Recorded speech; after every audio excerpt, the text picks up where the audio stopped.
কুখ্যাত মানব পাচারকারী বিভিন্ন অপরাধজনিত মামলায় অভিযুক্ত দক্ষিণ মধুপুর পঞ্চায়েতের নোয়াবাড়ি এলাকার সমরদীপ বর্ধন ওরফে সাগরকে গ্রেপ্তার করল পুলিশ। জানা যায়, দীর্ঘদিন যাবৎ মধুপুর থানার পুলিশ তাকে গ্রেপ্তার করার জন্য জাল পেতে রেখেছিল।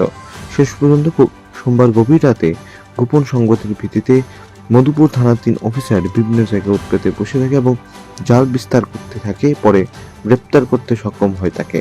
এদিকে মঙ্গলবার দুপুরবেলা অভিযুক্ত সমরদীপ বর্ধন ওরফে সাগরকে বিশালগড় মহকুমা আদালতে সোপর্দ করা হয়। এ নিয়ে বিশালগড় পুলিশ জানায়, মানব পাচারকারী সহ বিভিন্ন অপরাধজনিত মামলায় তার বিরুদ্ধে রয়েছে। পুলিশ অনেক পূর্ব থেকেই তার বিরুদ্ধে মামলা হাতে নিয়ে জাল পেতে রেখেছিল।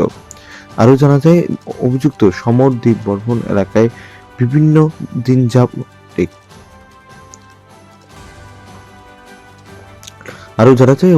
সমরদীপ বর্মন এলাকার মধ্যে দীর্ঘদিন যাবৎ একটি গ্যাংয়ের সাথে জড়িত হয়ে অপরাধজনিত কাজ চালিয়ে আসছে। শুধু তাই নয়, সাধারণ মানুষকে রাস্তায় দাঁড় করিয়ে অস্ত্র দেখে লুটপাট, ছিনতাই সহ অপরাধজনিত কাজ চালিয়ে আসছে।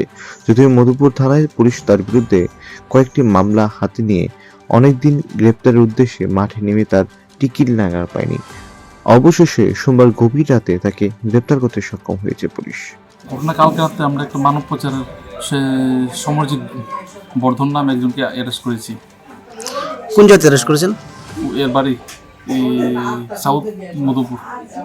তার বিরুদ্ধে কি কি মামলা রয়েছে? তার বিরুদ্ধে মানব পাচারের মামলা রয়েছে। অভিযানে কে ছিল? হ্যাঁ, আপনার অভিযানে কে কে ছিল? অভিযানে ছিল সুদীপ বর্মন, আমি আর থানার অন্যান্য স্টাফ ছিল। এছাড়া তার বিরুদ্ধে অন্য মামলা আছে? আর এর বিরুদ্ধে তার ওই অনেক আরও মামলা আছে কিছু, আমরা দেখছি, ইনভেস্টিগেশন দেখছি। এখন তাকে কোথায় পাঠিয়েছেন? এখান থেকে কোর্টে পাঠানো হয়েছে। ব্যুরো রিপোর্ট, প্রগতি নিউজ।